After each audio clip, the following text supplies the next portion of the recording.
Good morning, ka-business, ka-partners, and ka-work all over the world. Welcome back to my channel. This is Jin Juana Patendon. So ngayon naman, ang atin namang pag-uusapan is ang ating pag-ibig contribution. So, sa kagandahang palad, tayo po ay nakapagkumpleto ng ating hulog sa 2023 ng let's say January to December. So, ita-time check lang po natin is today po is November 18, 2023. So, ibig sabihin nasa 11 months. So, November na tayo, di ba? So, 11 months. So, one month more to go, matatapos na ang 2023. Ikaw ba? Saan ba ang ano ba ang priority mo? SSS ba or pag-ibig contribution? So ito po yung katanungan na iiwan ko po sa inyo sa ating mga kababayang OFW or hindi lang OFW, sa ating mga masabuhay na nasa bansang Pilipinas din, kung ano ang mas priority. Kung halimbawang nakapaghulog ba sila ng kanilang SSSS, ng kanilang monthly contribution sa pag-ibig, kung sila man ay may mga regular na trabaho, mga private man or government.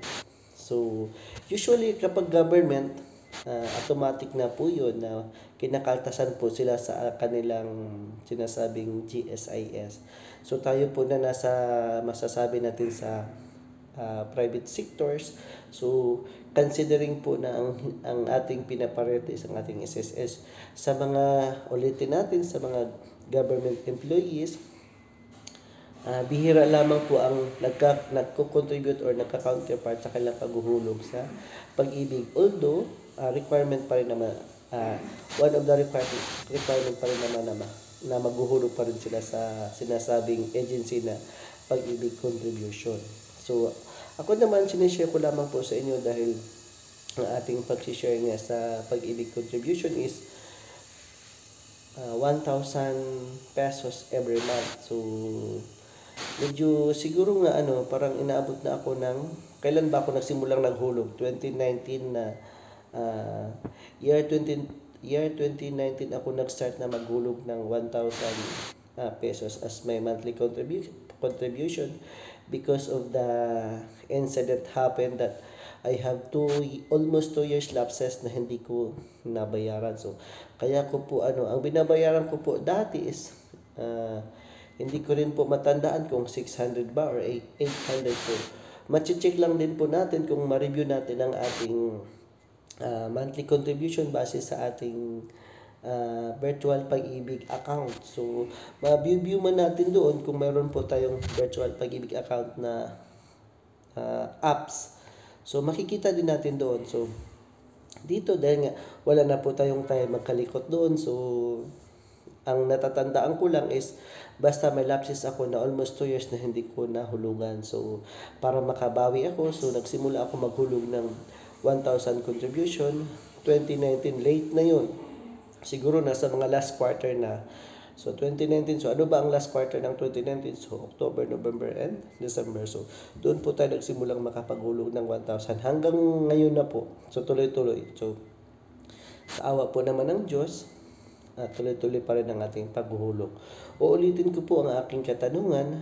Saan mo mas priority maghulog? SSS or pag-ibig contribution?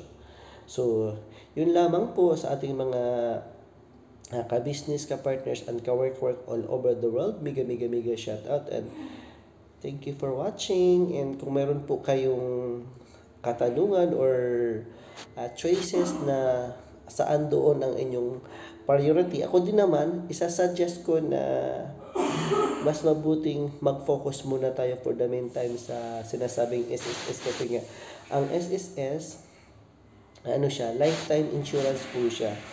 So, unlike po sa pag-ibig na tawag dito, makonsider lang po natin ang pag-ibig is purely saving investment. Although meron siyang dividend rate, so pagkatapos natin makuha, wala na. Unlike sa SSS na meron doong calculation na kapag tayo po ay magre-retired or magre-retiro, makakakuha po tayo ng 18 months pay lump sum And then after 2 years or 24 months, saka pa lang po tayo start ng ating pension depending on the calculation on how long we are going to contribute in SSS. So, nawa inyong nasundan. Thank you for watching. Mega shoutout sa ating mga kapwa OFW sa ang panig man ng mundo. Hanggang sa muli po. Thank you for watching. Stay safe. Bye-bye.